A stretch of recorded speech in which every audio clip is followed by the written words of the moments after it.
दोस्तों, क्या होगा अगर कोई एलियन हमारी धरती पर रहने के लिए आ जाए और हम इंसानों को गुलाम बनाकर हम पर राज करे। कुछ ऐसा ही होता है जेक और नाइट्रे के साथ, जो धरती की तरह ही दिखने वाले एक प्लेनेट जिसका नाम पेंडोरा था उस पर रहते थे। तो कहानी की शुरुआत जेक नाम के एक नेवी को दिखाते हुए होती है, जो अपनी फैमिली के साथ पेंडोरा नाम के प्लेनेट पर रहता था। असल में कुछ साल पहले जेक और उसकी वाइफ नाइट्री ने अपने प्लेनेट को इंसानों से बचाने के लिए उनसे जबरदस्त मुकाबला किया और उन्हें ये प्लेनेट छोड़कर जाने के लिए मजबूर कर दिया था। जेक अपने परिवार के साथ बहुत खुशी से जिंदगी बिता रहा होता है। यहाँ हमें पता चलता है कि जेक के अपने 3 बच्चे हैं और इनके अलावा जेक ने 2 और बच्चों को गोद लिया है। इनमें से एक बच्ची उसकी पुरानी साथी की थी, जो उसे जन्म देने के बाद मर गई थी और जेक ने इसका नाम कीरी रखा था। दूसरा बच्चा इंसान का बच्चा था। यहाँ बताया जाता है कि जब इंसान पेंडोरा प्लेनेट से वापस जा रहे थे तब वो बच्चा पेंडोरा में ही रह गया था। ये उस कर्नल का बेटा था जो कि मारा जा चुका था और तब से जेक और उसका परिवार ही उसका ख्याल रखता था और उन्होंने इसे स्पाइडर नाम दिया था। यहाँ के लोग ये मानते हैं कि उन्हें ये जिंदगी देवी आवा से मिली है, इसलिए ये लोग उनके लिए अपनी जिंदगी भी न्यौछावर कर सकते थे। सब कुछ बहुत अच्छा चल रहा होता है। स्पाइडर जेक के बच्चे के साथ खेल कूद कर बड़ा हुआ। स्पाइडर के लिए भी वही उसका परिवार था, लेकिन नाइट्री उसे अपना नहीं पाती है क्योंकि उसके लिए वो अब भी इंसान का ही बच्चा होता है। जेक अपने बच्चों को तीर चलाना, मछली पकड़ना, दुश्मनों से लड़ना जैसी कई चीजें सिखाता है। एक दिन नाइट्री और जेक देखते हैं कि आसमान में एक तारा चमक रहा है और वो उनके प्लेनेट की तरफ ही बढ़ रहा है। जब वो थोड़ा पास आता है तब उन्हें पता चलता है कि वो स्पेसशिप है और इंसान फिर से उनके प्लेनेट पर हमला करने के लिए आ रहे हैं। इंसानों की स्पेसशिप जब पेंडोरा पर लैंड करती है तो उसकी तेज आग की वजह से जंगल में आग लग जाती है और सब कुछ बर्बाद होने लगता है। स्पेसशिप से कई सारे रोबोट बाहर आते हैं और इन्हें इंसान कंट्रोल कर रहे होते हैं। वो इस बार पूरी तैयारी के साथ आए थे। उनके पास बड़ी बड़ी मशीनें थी जिससे वो वहाँ के पेड़ पौधे और जानवरों को रौंद रहे थे, लेकिन जेक और नाइट्री के पास इस बर्बादी को देखने के अलावा और कोई रास्ता नहीं था। वो दोनों रो रहे होते हैं। इसके बाद लैब का सीन दिखाया जाता है जहाँ एक एवतार जागता है जो नेवी के लोगों की तरह नीले शरीर वाला होता है और वो बेकाबू होकर अपने आसपास खड़े दूसरे अवतार को मारने लगता है। बाकी के अवतार उसे पकड़ने की कोशिश करते हैं लेकिन वो काबू में नहीं आता। इसके बाद वो सारे अवतार मिलकर उसे पकड़ लेते हैं। यहाँ पता चलता है कि वो कर्नल का अवतार है जिसे नाइट्री ने लड़ाई में मार दिया था। कर्नल को वापस जिंदा करने के लिए उसे आधुनिक तकनीक की मदद से नेवी का रूप दिया गया था और इसी तरह कई इंसानों को नेवी बनाया गया था ताकि वो पेंडोरा में रह सकें। इसके बाद कर्नल के दिमाग में एक इलेक्ट्रिक चिप डाल दी जाती है जिसमें उसकी सारी पुरानी यादें होती हैं। कर्नल अब जेक से बदला लेना चाहता था। दूसरी तरफ दिखाया जाता है कि जेक और उसके साथियों ने इंसानों के ट्रेन पर हमला कर दिया है जिसमें हथियारों को ले जाया जा रहा था। वो सब लोग हथियारों को लूट लेते हैं। तभी वहाँ हवाई हमला होता है। जेक का बड़ा बेटा नेटियम भी वहाँ होता है जो हवाई हमले में घायल हो जाता है, लेकिन वो बच जाता है और जेक उसे अपने साथ घर लेकर आता है। इंसानों ने पेंडोरा वासियों के घर उजाड़ दिए थे, इसलिए अब सारे नेवी पहाड़ों में छुपकर रहने लगते हैं। दूसरी तरफ कर्नल और उसके साथी जेक को ढूंढते हुए एक बेस तक पहुंच जाते हैं। यहाँ उसकी एक सीनियर ऑफिसर उसे बताती है कि उन्हें जेक को जल्दी पकड़ना होगा क्योंकि वो उनके लिए मुसीबत बनता जा रहा है और अब कर्नल ही उसकी आखिरी उम्मीद है। वो कहती है कि वो लोग पहाड़ों में कहीं छुपे हुए हैं, इसलिए उन्हें पकड़ना मुश्किल है। इसके बाद कर्नल जंगल में जाता है जहाँ जेक के बच्चे खेल रहे होते हैं। जब जेक के बच्चे उन्हें देखते हैं तो वो तुरंत जेक को इस बात की खबर देते हैं। जेक उन्हें तुरंत वहाँ से निकलने के लिए कहता है। जेक के बच्चे वहाँ से जा ही रहे होते हैं कि तभी कर्नल और उसके आदमी उन्हें पकड़ लेते हैं। कर्नल उन सबको अपने साथ ले जाना चाहता है, लेकिन तभी वहाँ नेट्री और जेक भी आ जाते हैं। नेट्री पेड़ के पीछे छुपकर कर्नल के एक आदमी पर तीर चला देती है और किसी तरह वो लोग अपने बच्चों को बचा लेते हैं, लेकिन स्पाइडर वहीं रह जाता है और कर्नल उसे पकड़ लेता है। यहाँ कर्नल को पता चल गया था कि स्पाइडर उसी का बेटा है, इसलिए वो उसे अपने साथ ले जाता है। इसके बाद जेक नेट्री से कहता है कि उन्हें ये जगह छोड़नी होगी क्योंकि कर्नल उससे अपनी मौत का बदला लेना चाहता है और वो लोग स्पाइडर के जरिए उनका पता लगा लेंगे, इसलिए वो नहीं चाहता था कि उसकी वजह से किसी और की जान जाए। दूसरी तरफ हम देखते हैं कि कर्नल जेक का पता जानने के लिए स्पाइडर को बहुत टॉर्चर कर रहा है, लेकिन स्पाइडर उन्हें कुछ भी नहीं बताता है। कर्नल सोचता है कि स्पाइडर एक इंसान है, इसलिए उसे इंसानों की तरह ही समझाना चाहिए। वो स्पाइडर को बताता है कि वो ही उसका असली पिता है और उसने जानबूझकर उसे पेंडोरा में छोड़ दिया था, लेकिन अब उसे अपनी गलती का एहसास है और वो उसे अपने साथ ले जाना चाहता है। स्पाइडर उसकी बातों में आ जाता है और जेक का पता बताने के लिए मान जाता है। दूसरी तरफ जेक और उसका परिवार वो जगह छोड़कर जाने लगते हैं और जाने से पहले जेक किसी और को वहाँ का मुखिया बना देता है। वो लोग अपने उड़ने वाले क्रीचर इकरान पर बैठकर वहाँ से निकल जाते हैं। कई सारे आइलैंड पार करने के बाद उन्हें एक ऐसा आइलैंड मिलता है जहाँ के लोग काफी अद्भुत होते हैं। वो लोग जमीन और पानी दोनों जगहों पर बड़ी आसानी से रह सकते हैं। जब वहाँ के लोग जेक और उसके परिवार को देखते हैं तो वो लोग उनकी पतली पूंछ और पतले हाथों का मजाक उड़ाने लगते हैं। तभी वहाँ उन लोगों का मुखिया पानी से निकल कर आता है। जेक मुखिया से कहता है कि वो लोग यहाँ रहना चाहते हैं, लेकिन मुखिया कहता है कि वो लोग यहाँ नहीं रह सकते क्योंकि उनका रहन सहन उनसे अलग है। वो लोग पानी में रहते हैं और जेक और उसका परिवार जंगल में रहता है और इसीलिए यहाँ उनका कोई काम नहीं है। जेक कहता है कि वो लोग उनके रहन सहन को अपनाने की कोशिश करेंगे और जल्दी ही वो उनके तौर तरीके भी सीख लेंगे। जेक कहता है कि उसे अपने परिवार को सलामत रखने के लिए यहाँ रहने की इजाजत चाहिए। ये सुनकर मुखिया मान जाता है और जेक और उसके परिवार को सब कुछ सिखाने की जिम्मेदारी अपने बच्चों को देता है। इसके बाद मुखिया के बच्चे जेक और उसके परिवार को पानी की सैर कराते हैं और पानी में रहने वाले क्रीचर की सवारी करना सिखाते हैं। जेक का बेटा क्रीचर की सवारी करते करते गिर जाता है और उसे देखकर सब हंसने लगते हैं। सबको शुरुआत में काफी परेशानी होती है लेकिन धीरे धीरे वो लोग सब कुछ सीख जाते हैं। दूसरी तरफ कर्नल को उसकी सीनियर ऑफिसर कहती है कि नेवी के उड़ने वाले क्रीचर हमेशा उनकी स्पेसशिप पर भारी पड़े हैं, इसलिए कर्नल भी अपने लिए एक उड़ने वाला क्रीचर चुनता है और उसे कंट्रोल करने की कोशिश करता है ताकि वो जेक से बराबरी का मुकाबला कर सके। इधर जेक और उसके बच्चे धीरे धीरे नए माहौल में ढलने लगते हैं लेकिन एक दिन मुखिया का बेटा अपने साथियों के साथ जेक की बेटी किरी का मजाक उड़ाता है और उसके साथ बदतमीजी करता है, लेकिन तभी वहाँ किरी के भाई आ जाते हैं और मुखिया के बेटे के साथ लड़ने लगते हैं। जब जेक को इस बारे में पता चलता है तो वो अपने ही बच्चों को डांटने लगता है। वो कहता है कि वहाँ रहने के लिए उन्हें सबसे दोस्ती बना के रखनी होगी और इसीलिए वो रॉक को मुखिया के बेटे से माफी मांगने के लिए कहता है। इसके बाद जेक का बेटा रॉक मुखिया के बेटे से माफी मांगता है और मुखिया का बेटा भी उसे माफ कर देता है, लेकिन ये उसकी चाल होती है। मुखिया का बेटा उसका दोस्त बनने का नाटक करते हुए उसे ऐसी जगह पर ले जाता है जहाँ बहुत बड़े बड़े मॉन्स्टर होते हैं। वो रॉक से कहता है कि वो लोग यहाँ शिकार करने आते हैं, लेकिन इस बीच वो लोग रॉक को अकेला छोड़कर वहाँ से चले जाते हैं। थोड़ी देर बाद रॉक को पता चलता है कि वो वहाँ अकेला है। रॉक जब पानी की सतह पर आता है तभी एक बड़ी सी मछली उस पर हमला कर देती है और रॉक खुद को बचाने के लिए भागने लगता है। मछली लगातार उसे खाने के लिए उसके पीछे पड़ी होती है, इसलिए वो पत्थर के बीच में छुप जाता है। थोड़ी देर बाद रॉक को पानी के अंदर घुटन होने लगती है और वो वहाँ से निकलने की कोशिश करता है, लेकिन तभी बड़ी मछली उसकी तरफ तेजी से आती है और जैसे ही उसे खाने वाली होती है तभी एक बड़ी सी व्हेल मछली उस मछली पर हमला कर देती है। तब तक रॉक की सांसें खत्म हो जाती है और वो डूबने लगता है। थोड़ी देर बाद जब रॉक की आंख खुलती है तो वो देखता है कि वो व्हेल मछली के ऊपर बैठा हुआ है। रॉक उस व्हेल को उसकी जान बचाने के लिए शुक्रिया कहता है, लेकिन तभी वो देखता है कि व्हेल भी जख्मी हो गई है और उसके फिंग में एक लोहे की हुक फंसी हुई है। रॉक उस हुक को निकालता है और उन दोनों में दोस्ती हो जाती है। इसके बाद व्हेल उसे उस आइलैंड तक लेकर जाती है जहाँ जेक और बाकी लोग उसे ढूंढ रहे होते हैं। यहाँ मुखिया को अपने बेटे की करतूत का पता चल जाता है और वो सबके सामने अपने बेटे को सजा देने की बात करता है, लेकिन रॉक कहता है कि उसमें उसकी गलती नहीं है और गहरे पानी में जाने का आइडिया उसी का था। ये सुनकर मुखिया का बेटा शर्मिंदा हो जाता है और सोचता है कि उसने रॉक के साथ धोखा किया और फिर भी वो उसे बचा रहा है। इसके बाद मुखिया के बेटे और रॉक की सच में दोस्ती हो जाती है। इसके बाद अगले दिन रॉक सबको उस व्हेल मछली के बारे में बताता है और मुखिया की बेटी कहती है कि उस मछली को टुकून कहते हैं, लेकिन जिस मछली ने उसकी जान बचाई है वो पाइकन है, लेकिन उसे उसकी बिरादरी से बाहर कर दिया गया है क्योंकि उसने कई लोगों की जान ली है। रॉक को इस बात पर विश्वास नहीं होता कि व्हेल किसी को मार सकती है क्योंकि उसी व्हेल ने उसे बचाया था। रॉक फिर से उस व्हेल से मिलने जाता है और उसके साथ गहरे पानी में खेलने लगता है। दूसरी तरफ कर्नल एक बड़े मशीन में बैठकर जेक को ढूंढ रहा होता है। जिस मशीन में वो था उस मशीन से वो लोग बड़े बड़े टुकून का शिकार करते थे। कुछ देर में कर्नल उस आइलैंड पर पहुंच जाता है जहां जेक और उसका परिवार था। कर्नल वहां के लोगों से जेक के बारे में पूछताछ करता है, लेकिन वहां के लोग कहते हैं कि उन्होंने जेक को नहीं देखा है। इस पर कर्नल उन लोगों को टॉर्चर करने लगता है, लेकिन स्पाइडर उससे कहता है कि वो लोग सच कह रहे हैं, उन्हें कुछ भी नहीं पता है। कर्नल अपने बेटे की बात मान लेता है, लेकिन जाने से पहले वो लोग उस गाँव को आग लगा देते हैं।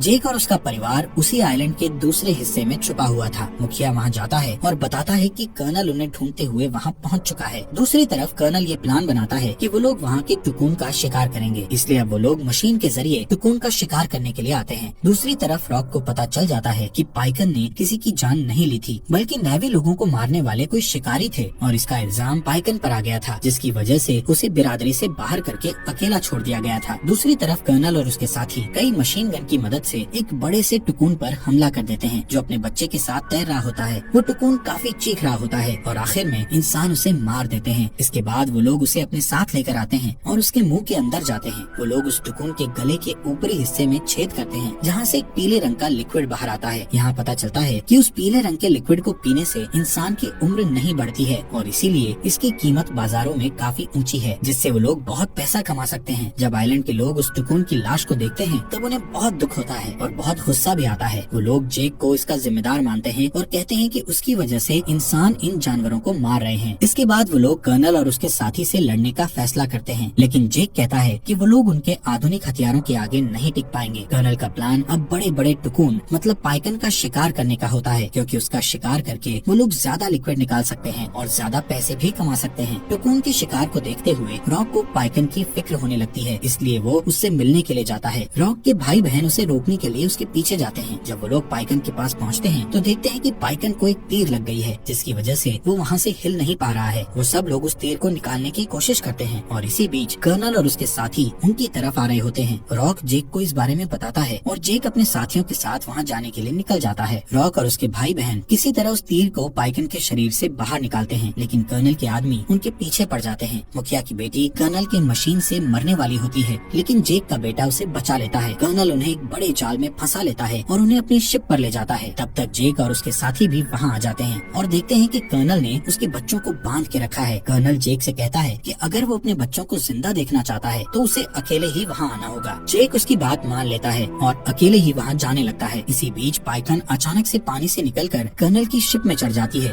और उसके आदमियों को मारने लगती है। इससे जेक और उसके साथी भी कर्नल पर हमला कर देते हैं। नेट्री भी वहाँ अपने उड़ने वाले क्रीचर इकरान में बैठकर आ जाती है और उन पर हमला करने लगती है। जेक किसी तरह अपने बच्चों को बचा लेता है, लेकिन जैसे ही वो लोग भागने वाले होते हैं, कर्नल जेक की बेटी कीरी और उसकी छोटी बहन को पकड़ लेता है। इस बीच जेक के बड़े बेटे को गोली लग जाती है और वो मर जाता है। नेट्री अपने बेटे की मौत से काफी टूट जाती है और चिल्ला चिल्ला कर रोने लगती है। इससे जेक और नेट्री को और भी गुस्सा आ जाता है और वो लोग कीरी और उसकी बहन को बचाने के लिए शिप पर आ जाते हैं। जेक वहाँ पर ब्लास्ट करता है और नेट्री इंसानों को बेरहमी से मारने लगती है, लेकिन तभी कर्नल कीरी को पकड़ लेता है और उसकी गर्दन पर चाकू रख देता है। लेकिन तभी नेट्री भी कर्नल के बेटे स्पाइडर को पकड़ लेती है और उसे मारने की धमकी देती है। इस वजह से कर्नल को कीरी को छोड़ना पड़ता है। इसके बाद जेक सबको वहाँ से जाने के लिए कहता है और खुद कर्नल से लड़ता है। दोनों के बीच काफी हाथापाई होती है। इस बीच शिप की हालत भी खराब हो जाती है और वो कभी भी पलट सकती है, इसलिए सब लोग वहाँ पर फंस जाते हैं। दूसरी तरफ जेक कर्नल की गर्दन को पकड़ लेता है, जिससे उसका दम घुटने लगता है और कर्नल वहीं डूब जाता है। इसके बाद जेक भी वहाँ से निकलने का रास्ता ढूंढने लगता है। नेट्री और उसकी बेटी शिप में फंसे होते हैं और तभी कीरी उनके पास आती है और उन्हें रास्ता दिखाती है। जेक भी रॉक के साथ बाहर आ जाता है। दूसरी तरफ स्पाइडर को कर्नल मिलता है और वो उसे पानी से बाहर ले आता है, क्योंकि जब नेट्री ने उसकी गर्दन पर चाकू रखा था तब कर्नल ने उसकी जान बचाई थी। लेकिन जब कर्नल स्पाइडर को अपने साथ चलने के लिए कहता है तो वो मना कर देता है और वापस जेक और उसके परिवार के पास चला जाता है, जिसे देखकर जेक बहुत खुश होता है। इसके बाद जेक अपने बड़े बेटे की बॉडी को उनकी देवी आवा के हवाले कर देता है और उस पल को याद करता है जब उसने पहली बार अपने बेटे को गोद में उठाया था।